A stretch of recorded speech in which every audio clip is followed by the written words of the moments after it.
Paul Vallone. You are listening to 106.7, Wilmington's Big Talker. I'd like to welcome you to Guns, Politics, and Freedom, where each Saturday at 1 p.m. and each Sunday at 5 p.m. we give you the ammunition to better defend your gun rights. I'd also like to thank our sponsor, Hyatt Guns, America's largest gun shop. Check them out at hyattguns.com. In case you aren't familiar with me, I direct Grassroots North Carolina, or GRNC, since 1994, our state's most effective gun rights organization. As its director, I was involved in drafting and passing our original concealed handgun law.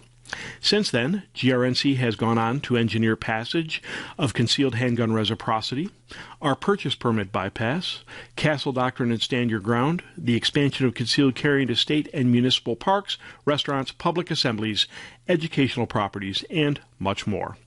Grassroots North Carolina is exactly what the name implies, a grassroots collection of volunteers from all walks of life who share a common concern that our constitutionally guaranteed freedoms are being eroded. Check us out at grnc.org. That's grnc.org. At a press conference in early April, Joe Biden and his new anti-gun Attorney General, Merrick Garland, laid out their planned attacks on gun owners. After a relatively quiet few weeks, those attacks are underway. First, the ATF has released a notice of proposed rulemaking which purports to regulate what gun control advocates had branded as ghost guns, but which would actually do far, far more. Understand that under this proposed regulation, you would be affected regardless of whether you choose to build 80% lower receivers into functioning firearms. Because what most people don't seem to realize, but which we will discuss, is that this attempt to add new regulations to the Code of Federal Regulations on firearms would not only regulate so-called ghost guns, but would also create a nightmare for owners of America's most popular firearm, the AR-15, as well as other modular firearms.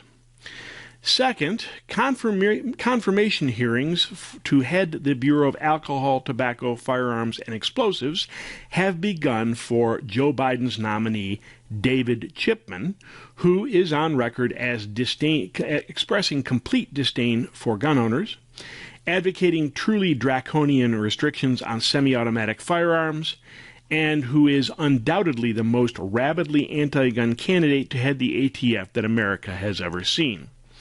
Today we will discuss those attacks, their implications, and how best to defend against them.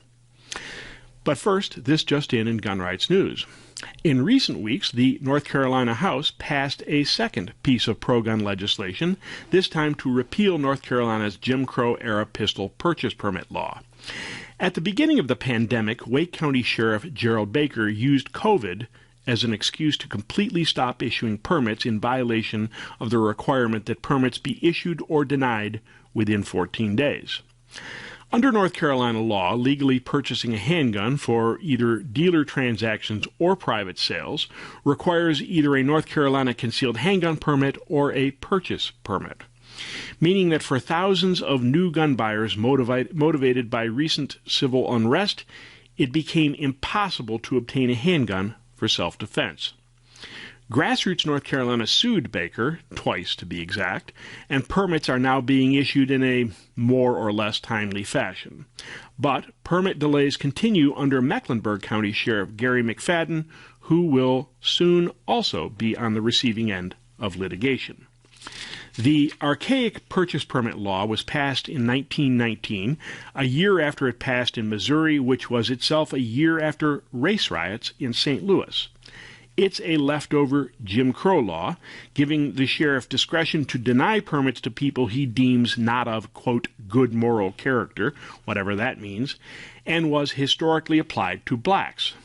In recent years, the good moral character loophole has been abused to deny other qualified people the right to buy handguns, as well as to impose additional burdens on handgun buyers, such as limits on the number of permits issued, notarized character affidavits, and more.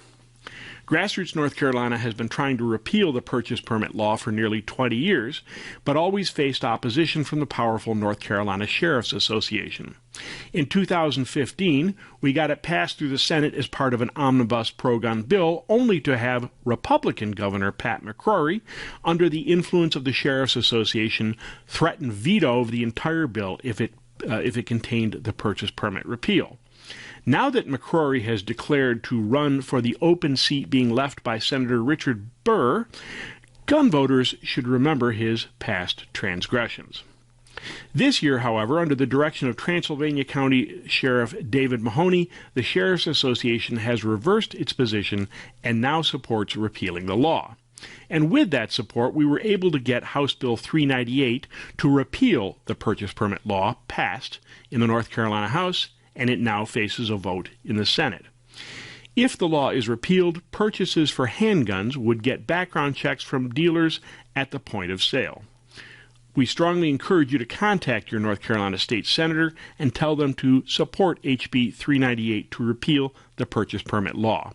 You can find links to contact your elected representatives at grnc.org. Again, that is grnc.org. This makes two pro-gun bills that have passed the North Carolina House, meaning they remain alive for consideration by the Senate in the General Assembly's two-year session. The other bill, you may recall, is House Bill 134, which would allow concealed handgun permit holders to carry in churches which sponsor schools. Under current law, nothing prohibits concealed carry in a North Carolina church unless it is co-located with a school, which makes it educational property where firearms carry is a felony. Under HB 134, concealed carry would be allowed provided the school within the church is not in session. The caveat for both of these bills is that we will need some Democrat votes to overcome anti-gun Governor Roy Cooper's inevitable veto, since Republicans fall just short of the supermajority needed to overcome a veto. More on this as it develops.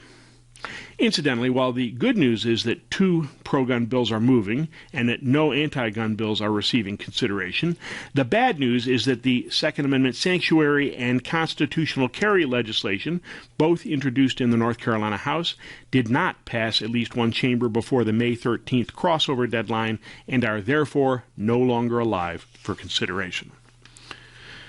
Elsewhere, as you may have heard, the U.S. Supreme Court has granted a writ of certiorari to an important gun rights case.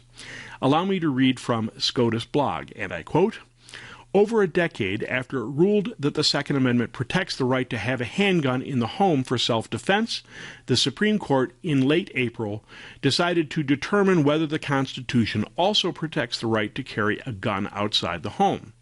The justices' announcement that they will take up a challenge to a New York law that requires anyone who wants to carry a gun in the state to show a good reason for doing so sets the stage for a major ruling on gun rights in the court's 2021-2022 term. The law at issue in this case, New York Rifle and Pistol Association versus Corlett, is similar to gun control measures in other states. To receive an unrestricted license to carry a concealed firearm outside the home, a person must show, quote, proper cause, meaning a special need for self-protection. Two men challenged the law after New York rejected their concealed carry applications, and they are backed by a gun rights advocacy group. The U.S. Court of Appeals for the Second Circuit upheld the law, prompting the challengers to appeal to the Supreme Court. After considering the case at 3 conferences, the justices agreed to weigh in. They instructed the parties to brief a slightly narrower version than the challengers had asked them to decide, limiting the issue to whether the state's denial of the individual's applications to carry a gun outside the home for self-defense violated the Second Amendment. But the case nonetheless has the potential to become a landmark ruling. It will be argued in the fall, with a decision expected sometime next year. I can't begin to tell you about the importance of this case.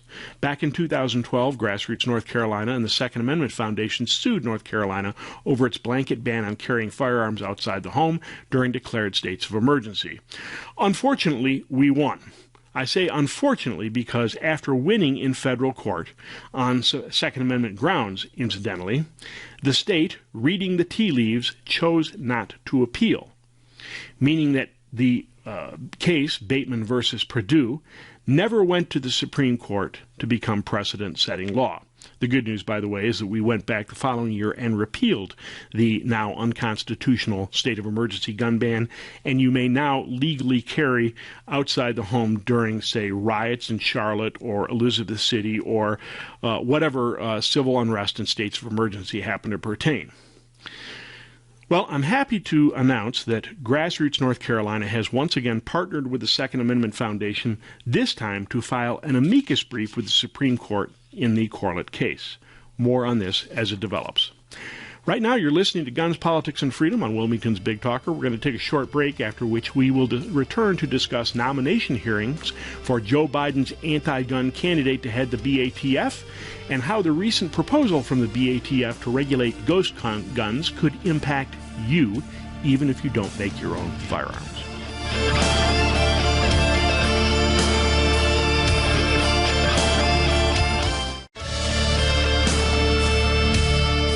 My name is Paul Vallone. You are listening to Guns, Politics, and Freedom today on Wilmington's Big Talker. Our show is sponsored by Hyatt Guns, America's largest gun shop. Check them out at hyattguns.com.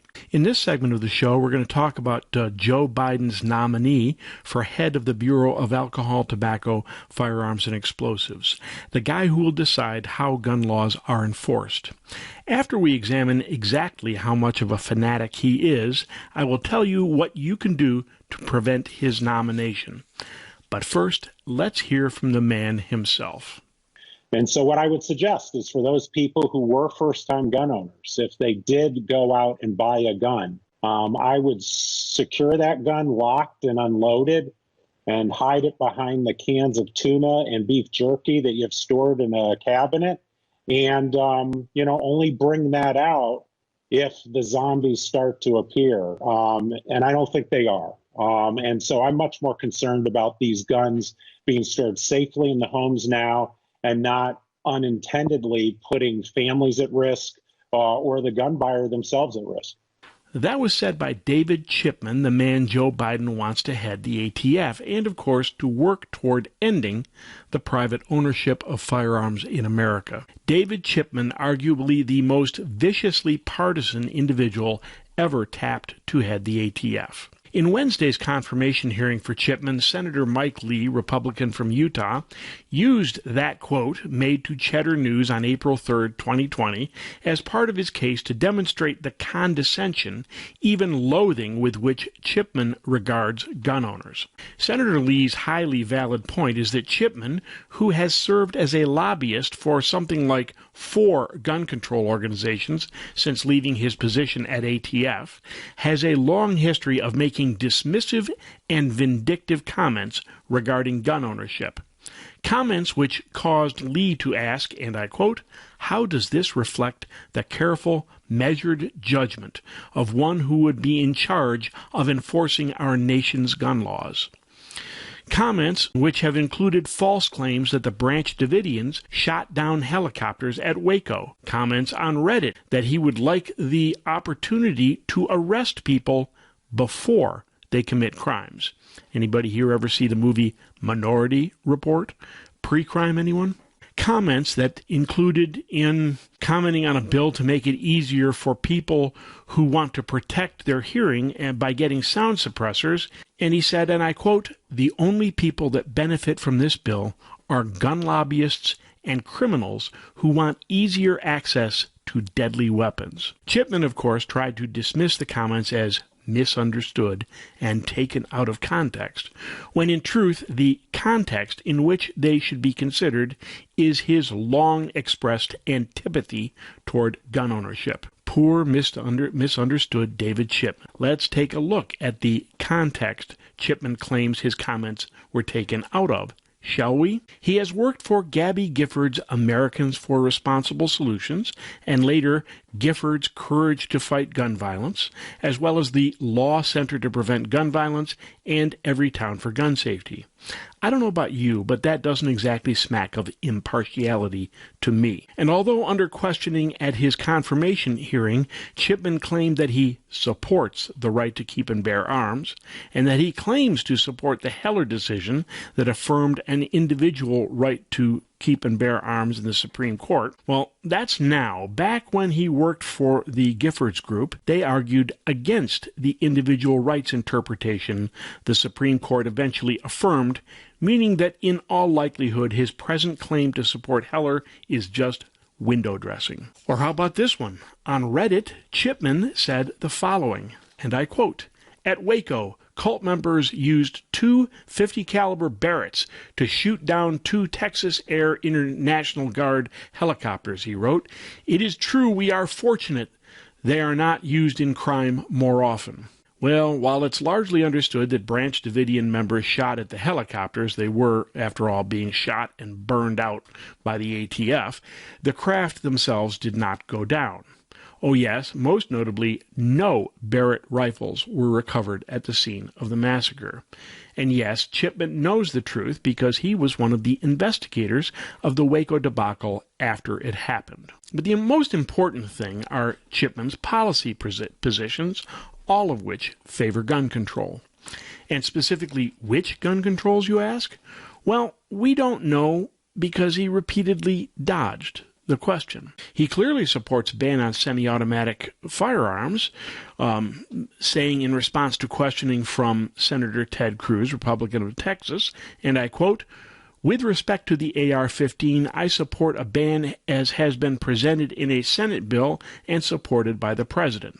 The AR-15 is a gun I was issued on ATF's SWAT team, and it is a particularly lethal weapon, and regulating it as other particularly lethal weapons I have advocated for." But although he says he supports a ban on those nasty old assault weapons, a name, by the way, which was created by gun control organizations to make semi-automatic firearms sound evil, the problem is that under repeated questioning by Senator John Kennedy, Republican of Louisiana, Chipman either couldn't, or more likely wouldn't, define exactly what he means by assault weapon. He also did his best to dodge when pushed by Senator Tom Cotton, Republican of Arkansas, on what constituted an assault weapon, first trying to dodge by saying it was whatever Congress said it was, but when pushed further, particularly with respect to what he considered to be an assault weapon, when he was lobbying for gun control,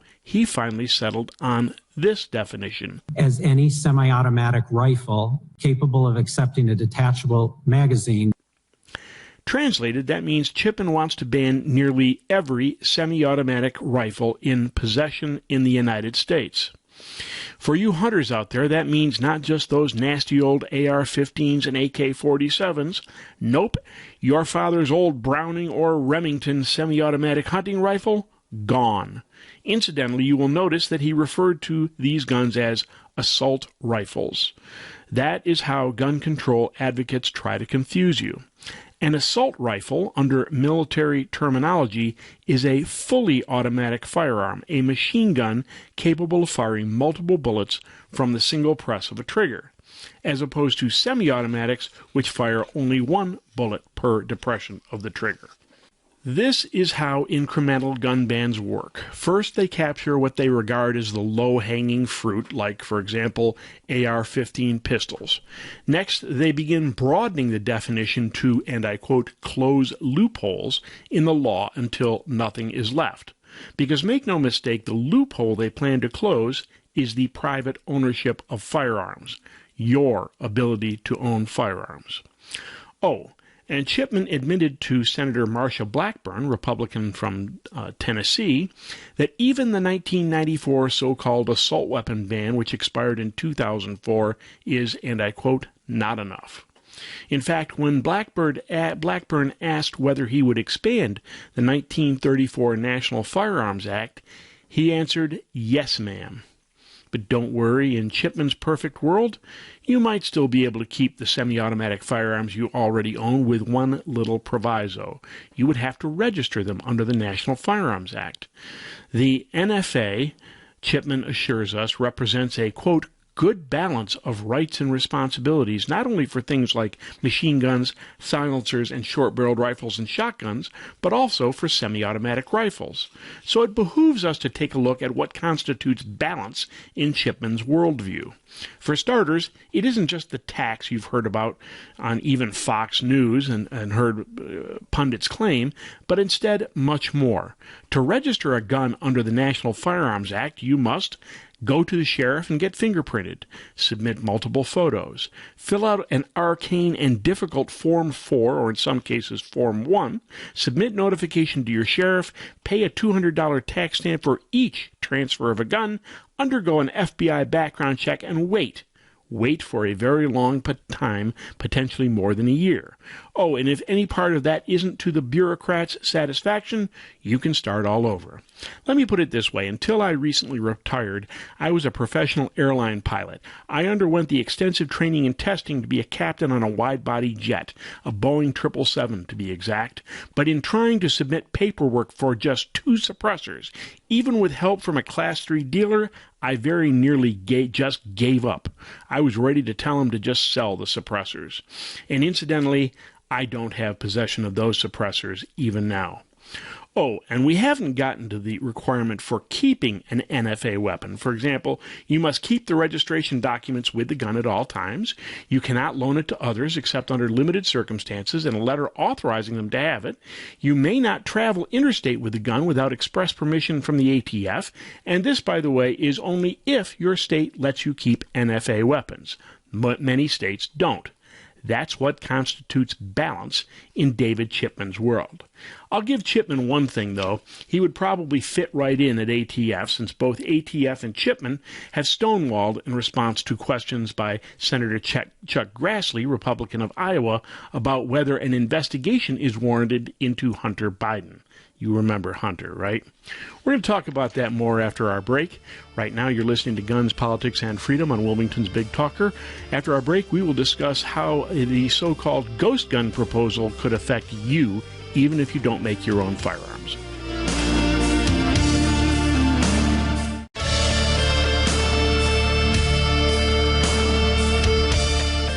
My name is Paul Vallone. You're listening to Guns, Politics, and Freedom today on Wilmington's Big Talker. Our show is sponsored by Hyatt Guns, America's largest gun shop. Check them out at hyattguns.com.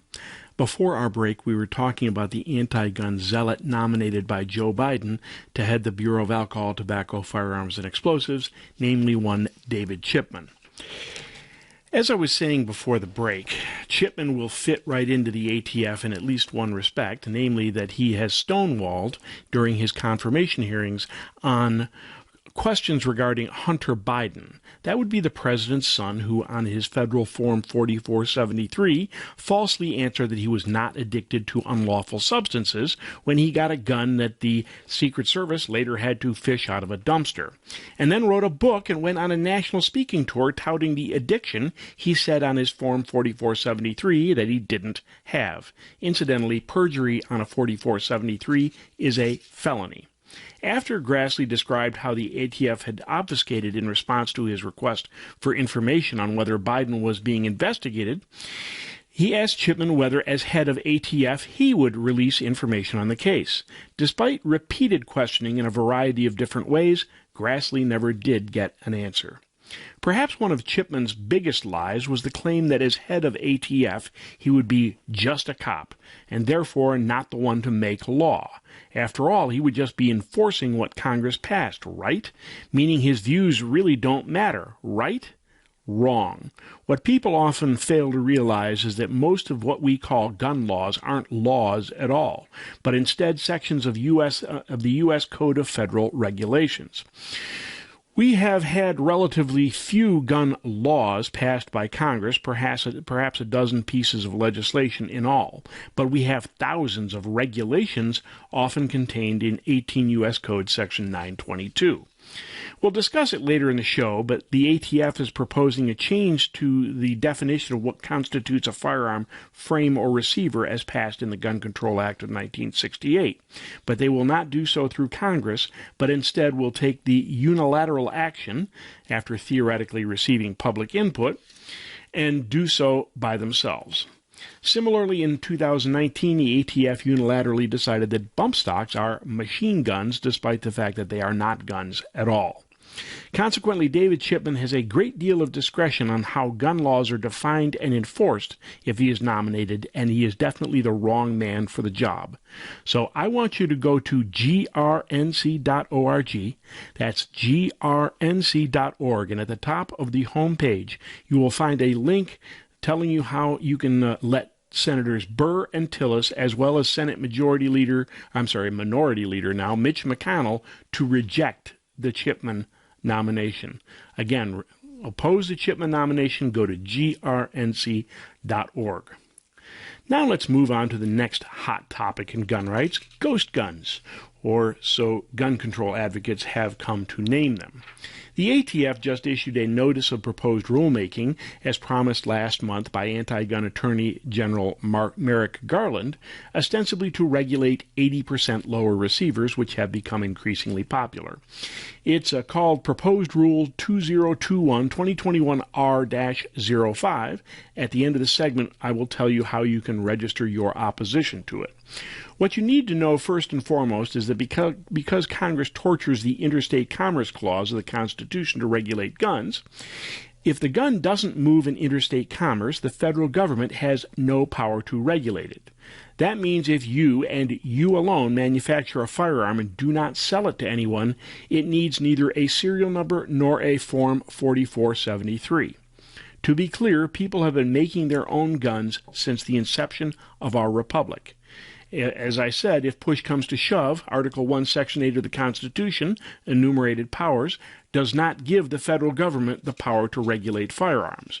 But that's likely a moot point, since the federal government long ago began usurping or stealing powers not delegated to it in the Constitution. But among the many hazards of this proposal, it seeks to turn hunks of metal and plastic, which are incapable of firing a bullet, as guns. So what does the proposal entail?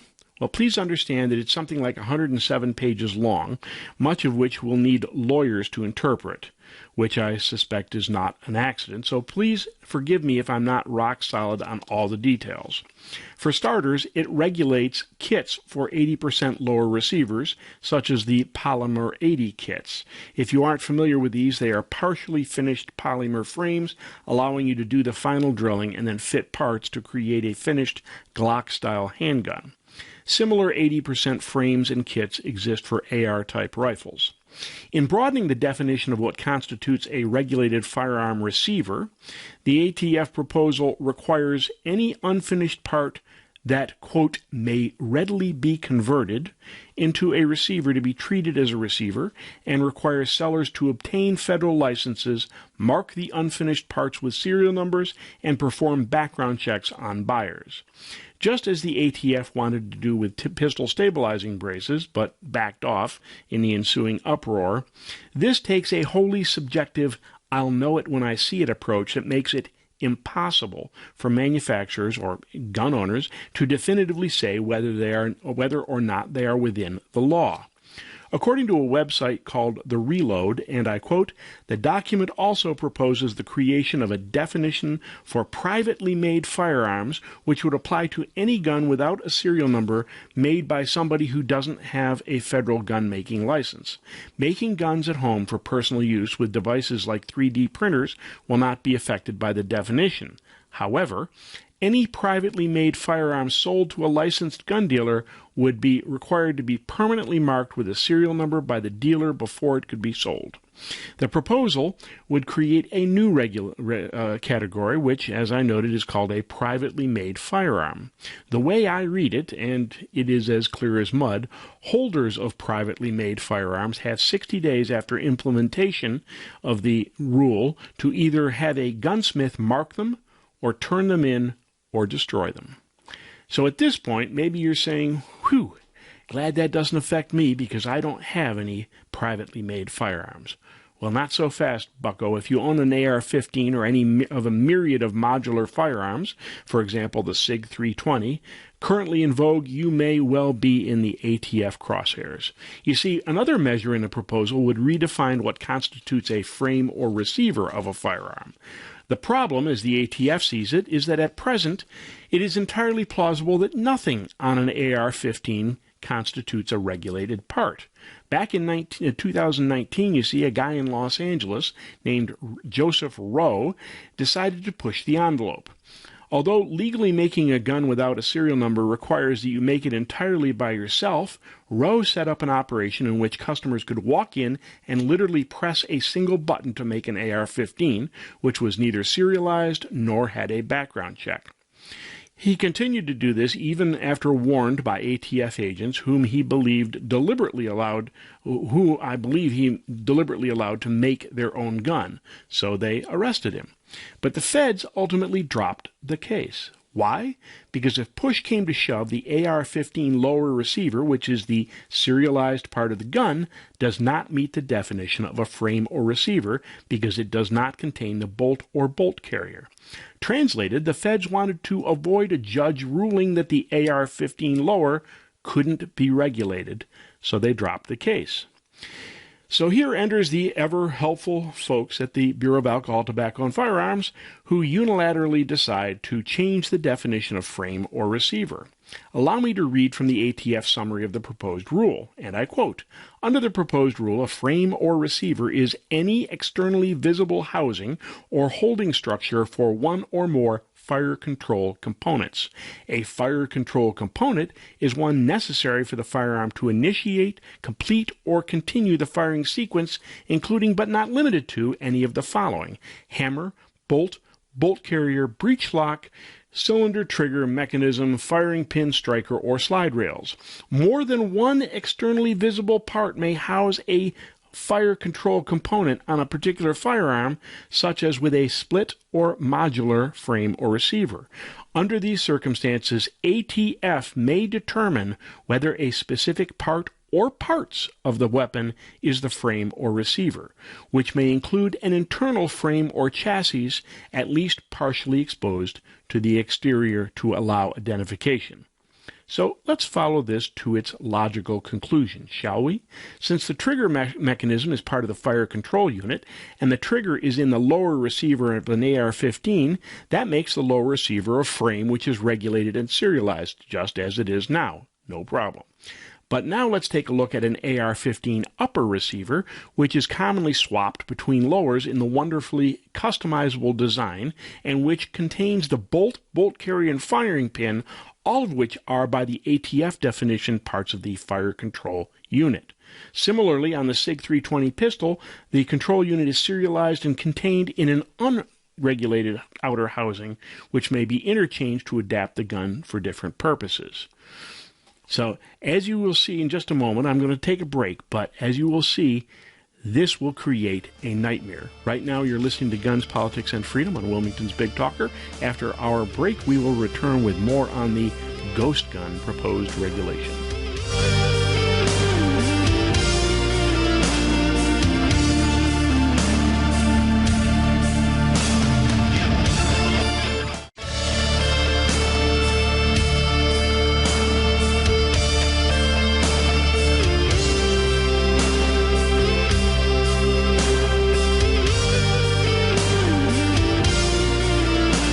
My name is Paul Vallone. You are listening to Guns, Politics, and Freedom today on Wilmington's Big Talker. Our show is sponsored by Hyatt Guns, America's largest gun shop. Check them out at hyattguns.com. Before our break, we were discussing the recent BATF notice of proposed rulemaking regarding what they have been calling ghost guns, namely privately made firearms which at present are not regulated by the ATF because they are made by private individuals and do not pass in interstate commerce. Far from just being about 80% lower receivers and kits, however, the proposal would redefine what constitutes a frame or receiver. Specifically, the ATF would now define frame or receiver as any external component which contains a fire control unit, which includes the, quote, hammer, bolt, bolt carrier, breech lock, cylinder, trigger mechanism, or firing pin, among other things. So let's follow this to its logical conclusion, shall we?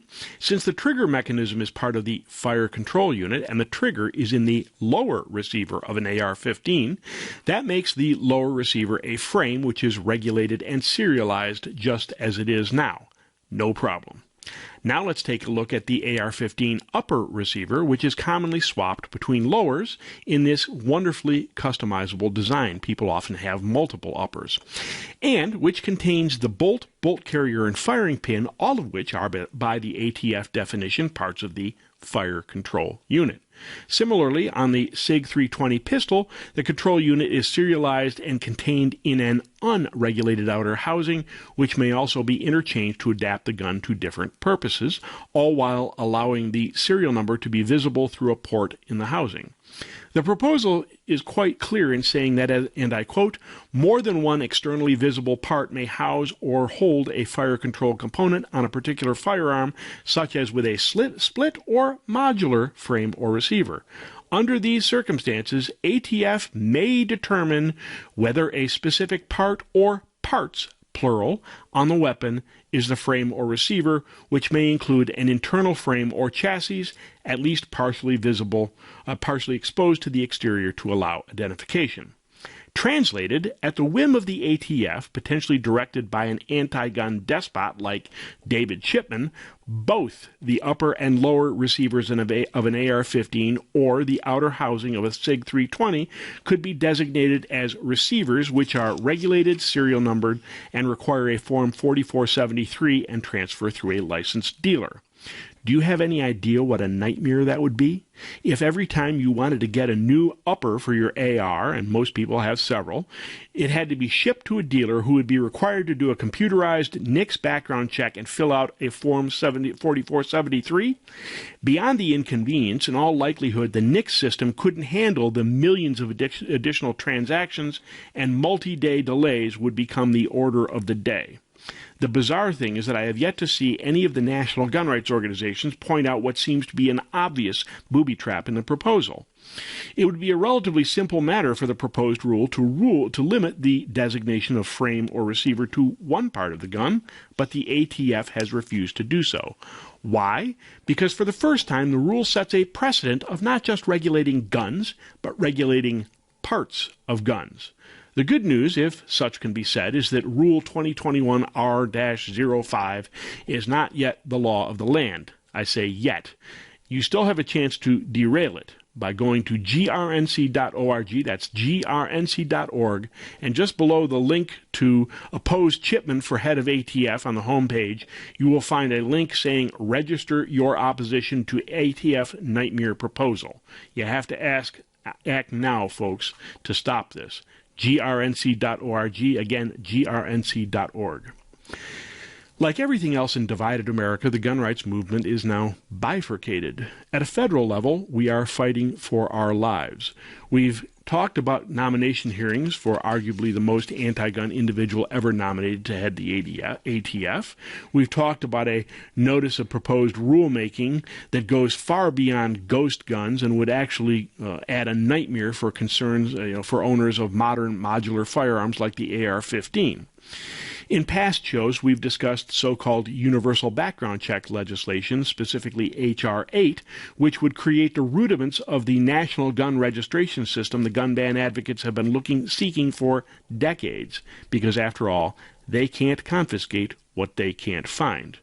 This bill, by the way, passed the U.S. House and now resides in the Senate. Incidentally, Republicans may be poised to snatch defeat from the jaws of victory on this one, as Texas Republican Senator John Cornyn is rumored to be in discussions to support this universal gun registration measure. And make no mistake, if even one Republican supports the measure, it is likely to pass. So regardless of where you live, we need you to call Senator John Cornyn and tell him to back off on what can only be described as universal gun registration. Legislative alerts, which with contact information for Cornyn, can be found at grnc.org.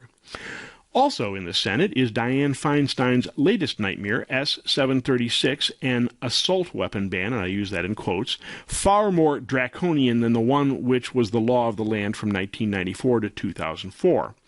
At a seminar I taught last weekend, I showed a picture of what would constitute an assault weapon under Feinstein's bill, a little Ruger 22 target pistol. Why? Because it had a threaded barrel for use with a muzzle brake or sound suppressor, and unlike the 1994 ban, Feinstein's current proposal would ban any gun with one of the offending cosmetic features, such as flash suppressors, pistol grips, and, yes, threaded barrels.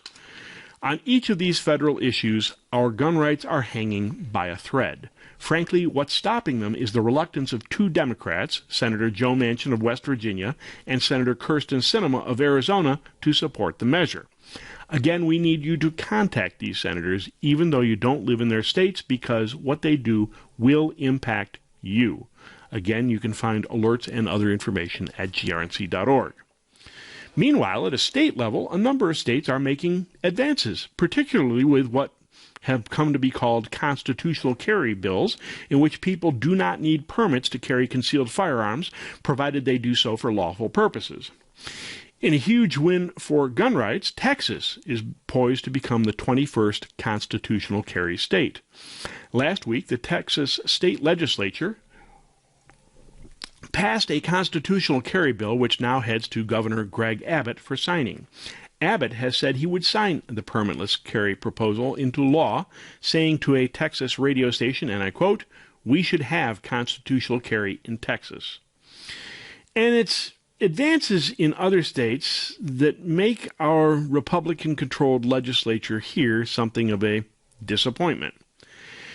Yeah, I get it. As invaders from New York and elsewhere escape the nightmare they created, like parasites that kill one host and then move to the next, they've come to North Carolina and made it a purple state.